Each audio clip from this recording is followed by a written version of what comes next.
မင်္ဂလာပါဒီနေ့ကကျွန်တော်တောင်ပေါ်သွားမယ်ပေါ့နော်ကျွန်တော်တို့တောင်ပေါ်မရောက်ဖြစ်တာအတော်လေးတော့ကြာပြီပြီးတော့ဒီကြားထဲလဲဒီတောင်ပေါ်လမ်းကဖြစ်နေတော့လမ်းမကောင်းတာနဲ့မရောက်ဖြစ်ဘူးပေါ့ဘာဖြစ်လို့တောင်ပေါ်သွားမလဲဆိုဘာရတော့မဟုတ်ဘူးပေါ့တောင်ပေါ်သွားတဲ့လူတွေထဲမှာမျိုးစားခွဲလို့ရတယ်အဲ့ဒါဘာတွေလဲဆိုတော့ပထမဆုံးကရှင်းပါတယ်ဒါတောင်ပေါ်မှာဆိုတော့ဖျားရှိရယ်ဖျားသွားတာပေါ့နော်နောက်တစ်မျိုးကဒီ border တွေနဲ့တငယ်ချင်းတွေနဲ့တွချေးတာရှိမယ် view point သွားတာရှိမယ်ပြီးတော့ land တော့လျှောက်တာရှိမယ်စပိန်နင်းတာရှိမယ်နောက်ဆုံးတစ်မျိုးကတော့အားလုံးတည့်ရဲ့ dancing car ပေါ့ဒါကတော့အလကားနောက်တာပါအခုဒီဗီဒီယိုမတိုင်ခင်ကျွန်တော်အခုစီးနေတဲ့ဆိုင်ကယ်ရဲ့ review အပြည့်အစုံကိုလုပ်ပေးမလို့ပဲအဲ့ဘာလို့မတင်မေးဖြစ်သေးလဲဆိုရင်ဒီရက်ပိုင်းတောင်ကြီးမှာမိုးကရွာတာများနေတယ်ပြီးတော့ဆိုင်ကယ် information ကိုလည်းကျွန်တော် data လေးရှာနေတယ်မနော်အဲ့ဒါလေးတွေမပြည့်စုံနေတော့မတင်မိဖြစ်တာပါဘာဖြစ်လို့ဒီ review video ရိုက်ဖို့အတွက် idea ရလဲဆို TikTok မှာဒီဆိုင်ကယ်အကြောင်းကိုမေးရလူတွေများလာတယ်ဗျာပြီးတော့ဒီကျွန်တော်ရှာကြည့်ရသလောက်ဆိုင်ကယ်အကြောင်းကိုရှင်းပြထားတဲ့ video တွေလည်းနည်းတယ်ရှိရတော့ရှိရမြန်မာလိုမရှိဘူးပြီးတော့နောက်တစ်ခုကဒီ950cc classic bike တွေထဲမှာ underrated ဖြစ်လို့ပေါ့နော်ဘာလို့လူတွေမစီးကြလဲပေါ့အဲ့ဒီအကြောင်းတွေကိုလည်းပြောပြချင်လို့ပေါ့နော်ကျွန်တော်လုပ်နေတဲ့ video တွေရဲ့အထူးကကျွန်တော်သွားခြင်းတဲ့လမ်းကြောင်းရတော့ပေါ့နော်အဲ့ဒါဘာလဲဆိုရင် cinematography ပဲဒါပေမဲ့အခုတက်နိုင်တဲ့လောက်တော့ဒီ short video လေးတွေ TikTok မှာတော့တင်တယ်နော်short film တော့မဟုတ်ဘူးပေါ့နော်ဒီဟာရဲ့ cinematic video တွေပဲအဲ့ဒါလေးတွေ TikTok မှာလည်းကျွန်တော်တင်ပေးတယ်လို့ announce လုပ်တာပါဒါပေမဲ့တိုးတယ်အရှိကြီးရှင်တော့ခဏလေးတော့စောင့်ပါတော့ကျွန်တော် gadget တွေဝယ်ပြီးတဲ့နေ့ကျရင်တော့အခုလိုမျိုး video အရှိ short film တွေလုပ်မယ်ဒီ cinematically travel video တွေလုပ်မယ်ကျွန်တော်ဘာလို့ဒီ videography ဘိုင်းထဲရောက်လာလဲဆိုရင်ထုံးစံတိုင်းပေါ့ဒီ covid တွေဖြစ်တော့အားလုံးကအိမ်မှာပဲနေရတော့အားနေရနဲ့ဟွာလောက်ကြည့်တရားလောက်ကြည့်နေတဘောချလာတော့ပေါ့ဒီ videography နဲ့ photography ဘိုင်းတွေကျွန်တော်ဒီ Facebook မှာလည်း page တစ်ခုထောင်ထားတယ်အပျော်ရိုက်ထားတဲ့တကုံတွေတင်တာပါဒီတိုင်းဘာမှတော့မဟုတ်ပါဘူးသွားကြည့်ရှင်ကြည့်လို့ရတယ်လို့ပြောပြတာပေါ့နော်ကျွန်တော်လည်းအမြဲတမ်း keep in touch ဖြစ်ချင်ရင်တော့ TikTok ရှိတယ် TikTok မှာတော့မကြာခဏတော့တင်ပေးနေတယ်အခု Facebook page ကကြတော့ကျွန်တော်အခု social media break ထားတယ် Facebook မသုံးဘူး Messenger မသုံးဘူး Facebook မသုံးတာက3လလောက်တော့ရှိပြီတင်နေ maybe ဘာလို့မသုံးလဲဆို toxic ဖြစ်လို့ပေါ့ဒီများနဲ့အမြဲ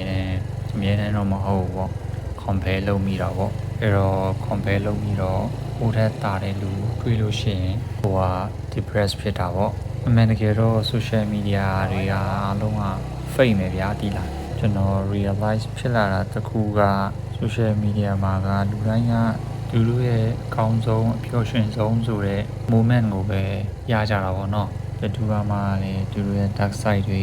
ပြတယ်နော်တကယ်လို့ပြတဲ့လူရှိလို့ရှိရင်အဲ့ဒီလူကတော့ဒီ mental issue တခုခုရှိလို့ပဲနေမှာပေါ့နော်နေအောင်ကျွန်တော်ပြောလိုက်တဲ့ topic ကဒီ motivational speech ဆန်လာပြီဘာရတော့မဟုတ်ပေါ့ဘာလို့ဆိုကျွန်တော်ရဲ့ဒီအခု viewer တွေထဲမှာလည်းကျွန်တော်တို့ teenage တွေများတော့ချင်းပြောပြတာပေါ့ဘယ်လိုနေရမလဲဆိုအခုကျွန်တော်ဗီဒီယိုကိုကြည့်နေတဲ့ brother တို့ဒီရက်ပိုင်းမှာဘာတွေလုပ်ဖြစ်နေလဲ live update ကရောဘာတွေရှိလုံးပြောပြခဲ့ကြည့်ပေါ့ကျွန်တော်ဗီဒီယိုတွေထဲမှာရောဘာတွေလိုအပ်လဲပေါ့ဘာတွေပြင်ပြရမှာလဲပေါ့ပြီးတော့နောက်ထပ်ဘယ်လို content တွေလုပ်ပေးရမှာလဲပြောကြည့်ပေါ့ content ideas တွေတော့ကျွန်တော်မှာရှိရပေါ့ဒါပေမဲ့အဓိကတော့မရိုက်ဖြစ်တယ်လို့တပုတ်ချင်းစီဖြည်းချင်းတော့တိုင်မှာပေါ့ရပဲစောင့်ကြည့်ရဆိုလဲရတယ်ကျွန်တော်ညီတယောက်ကလည်းသူတို့ crew ကဒီ content တွေရိုက်တယ်ပေါ့နော် TikTok မှာလူတော်တော်များတော့ recognize ဖြစ်ကြမယ်ထင်တယ်တချို့သိရင်လည်းသိမှာပေါ့မသိရင်လည်းမသိဘူးပေါ့ဒါကျွန်တော်မှာ sibling 2ယောက်ရှိရယ်ကျွန်တော်အပါဝင်ဆိုရင်3ယောက်ပေါ့ကျွန်တော်တို့ညီကိုတွေကဘယ်လိုပြောမလဲ artistic ဖြစ်တယ်ဗျာပြော sporty ဖြစ်တယ်ကျွန်တော်တော့ generation နဲ့ဆိုင်တယ်လို့ယူဆတယ်ပြောအရင်တုန်းကဆိုရင်ပကြီးရေးတယ်ဓပုံရိုက်တယ်ဓပုံကတော့ဒီအိုင် hobby အဆင့်လောက်ပါပဲဒါပေမဲ့ဘယ်လိုပြောမလဲနားလေလွယ်တယ်ဗျာ art ဘိုင်းနဲ့ပတ်သက်လို့ရှိရင်ပေါ့နောက်ပြီးတော့ဘာလို့ဖြစ်လို့ sporty ဖြစ်တယ်လို့ပြောလဲဆိုရင်ဒီ state ကြောင်ဘဝကျောင်းသားဘဝတော့ပေါ့အဲ့တုန်းကဖြစ်ချင်တဲ့ dream job ကဘောလုံးသမားပဲအခြားသူတွေ training ဆင်းတဲ့အချိန်တို့ဒီ technique ဘိုင်းတွေလေ့ကျင့်တဲ့အချိန်တို့ဆိုရင်စိတ်ညစ်လို့ရှိရင်ကျွန်တော်ကပျော်တယ်ဗျအဲ့အချိန်ဆိုရင်ဒီ new skill တွေသင်ရတော့မယ်ပြီးတော့နားလည်ရလဲလွယ်တယ်ဗျကျွန်တော်အတွက်တော့ပေါ့ခုကြတော့လေဘောလုံးကန်ဖြစ်တာ9နှစ်လောက်ရှိပြီပေါ့ကြောင်မီကလေးရဆိုတော့အခုကျွန်တော်ဗီဒီယိုကြည့်နေတဲ့ viewer ထဲကတောင်ကြီးရဆိုရင်ဖူဆယ်တို့ဘာလို့ခေါ်ကန်အောင်ဒါနဲ့စကားမဆက်ကျွန်တော်အခုလိုမျိုး random topic တွေကို voice over နဲ့ပြောနေတာအခု writing experience point of view ကို annoying ဖြစ်လာမဖြစ်လာဆိုရင်တစ်ချက်ပြောပေးပေါ့နော် comment အဲ့ဒါမှလည်း viewer တွေကလည်းဗီဒီယိုကိုကြည့်ရတာ satisfying ဖြစ်မှာပေါ့နော် anyway နောက်ပြီးတော့ကျွန်တော်ထိတ်ဆုံးကတင်ထားတဲ့တောင်ကြီးထူ Glow in Day 1ဆိုတဲ့ဗီဒီယိုကြည့်ကြပြီးပါလားအဲ့ဒါကြည့်ရတယ်လို့ရှိရင်တွားကြည့်ပြီးတော့လိုမြင်လဲပေါ့နည်း opinion တွေချန်နာခဲ့ပေါ့နောက်ပြီးတော့စကားမဆက်ဒီနေ့ World Cup ကြည့်ဖြစ်ကြလားကြည့်ဖြစ်ရင်ပဲအတင်းကို support လုပ်နေတယ်ပြီးတော့ပဲအတင်း champion ဖြစ်မယ်လို့ထင်လဲပေါ့ကျွန်တော်အခုဒီဗီဒီယိုရိုက်နေတဲ့အချိန်မှာတင် World Cup က round of 32ရောက်သွားပြီပေါ့ကျွန်တော်ကတော့ဒီနေ့မှာ Portugal ကို World Cup ရစီချင်တယ်Portugal ရဲ့ fan မဟုတ်ပေမဲ့လည်းပေါ့ဘာလို့လဲဆိုပြီးခဲ့တဲ့ကမ္ဘာဖလားတုန်းက Argentina ရပြီးတော့ပြီလေအဲ့တော့နောက်ထပ် coach တယောက်ဖြစ်တဲ့ Ronaldo ကိုရစီချင်တယ်တကယ်ဘောလုံး break တဲ့တယောက်ဘောလုံးအကြောင်းကိုနားလေတဲ့ break တဲ့တယောက်ဆိုရင် Messi or Ronaldo လို့ပြောမှာမဟုတ်ဘူး Messi and Ronaldo ဖြစ်ရမှာဒီနှစ်ယောက်လုံးက greatest of all time ပဲဒီကျွန်တော်တို့ generation က football industry ရဲ့ private နှစ်ယောက်ပဲပေါ့နော်ကျွန်တော်ကျောင်းသားဘဝတော့လည်းဒီအပေါင်းလေးတွေကြောင်းမှဆိုလဲဘယ်သူကပိုကောင်းတယ်ဘယ်သူကမကောင်းဘူးဆိုပြီးတော့ညင်းခဲ့ကြတာပေါ့ကျွန်တော်ဘယ်ဘက်ကပါပြီးတော့ညင်းလဲဆိုရင်တော့နားနေတောင်ပေါ်ရောက်ရင်တော့တီးမှာပေါ့အဲ့ဒီလိုညင်းချခုန်ချခဲ့တဲ့ error တစ်ခုကလည်းမှန်းရကြပါပဲကဲအခုတော့ထုံစံတိုင်းကျွန်တော်အားချောင်းတာတွေလည်းများတော့ပြီအဲ့တော့တောင်စားတက်ရင်တော့ဘာမှမပြောဘဲနေပြီးတော့မယ်ဒီစီးလိုက်ကြည့်လိုက်အောင်ပေါ့ဆိုင်ငယ်လိုက်မောင်းလိုက်အောင်ပြောတာပါ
စားဖို့မုံတချို့ဝယ်ပြီးတော့ခုစားတတ်တော့မယ်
ဖြူအောင်လေးဖြူအောင်လေးဝယ်လာမှာ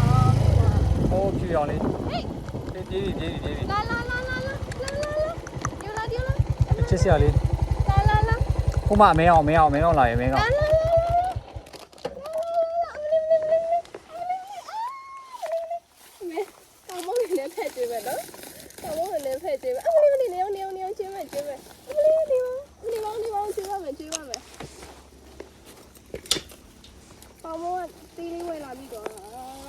ငါလည်းစားရအောင်ပါနော်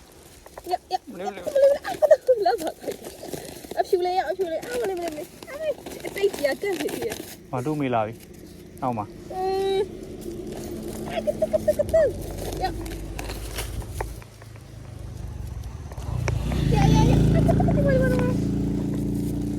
ညာမကျွေးနဲ့ရပြီတော့ပြီလောက်တော့ရအမဲလေးရပြီတော့ပြီပေါမိုးဝင်လာမှာနေရချစ်စရာလေးတွေဒါပေမဲ့ပမာခွေးပဲတေးတော့မှချစ်ဖို့ကောင်းနေအဲ့မွေးလိုက်လေနင်ခွေးလို့ခြင်းနေပြောရမယ်ချစ်စရာလေးဒီကောင်လေးချစ်ဖို့ကောင်းတယ်နှစ်ကောင်လုံးချစ်စရာလေးချွ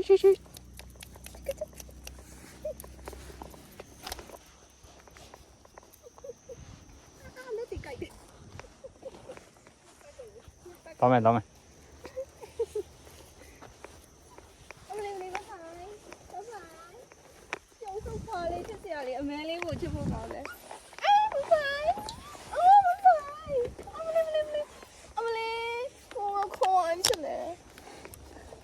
ဒီရုံလောင်အစာအောင်တေချာမကျွေးရကျုံသူကဘလို့အယောင်လေးလဲပမာခွေးပဲလေရခေါ်အောင်လို့လားမွေးချင်းလားမွေးချင်းစေးတော့ထိုးရမှာ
ပြေပါစေနဲ့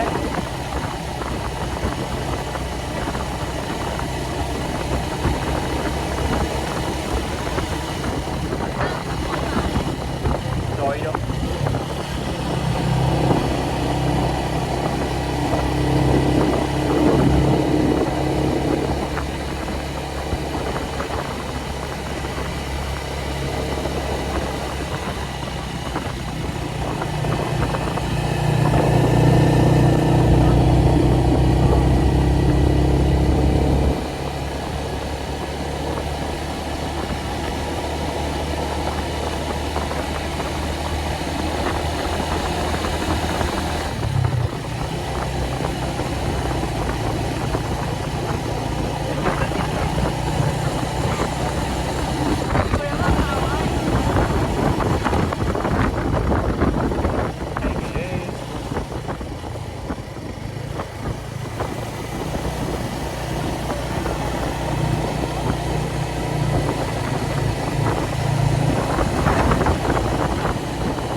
ရေစိမ်းနဲ့ဆိုရင်အိတ်လို့ကောင်းမှာပါတာယာအကြီးပဲဟောကလပ်စစ်နဲ့ပြီးသွားပြီလား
ညားလေးရိတ်တယ်ဒါပေမဲ့အခင်းကမပါလာဘူးဟိုကောင်ကိုပဲသွားလိုက်တော့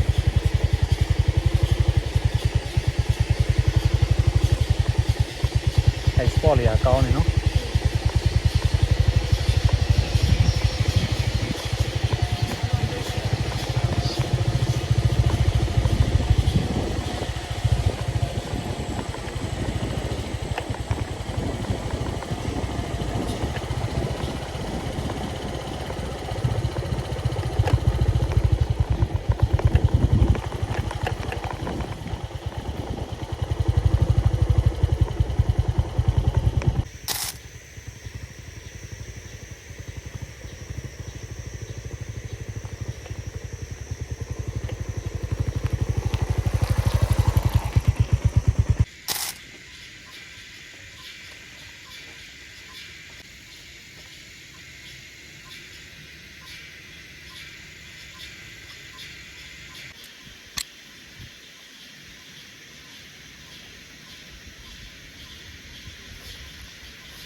Yeah.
။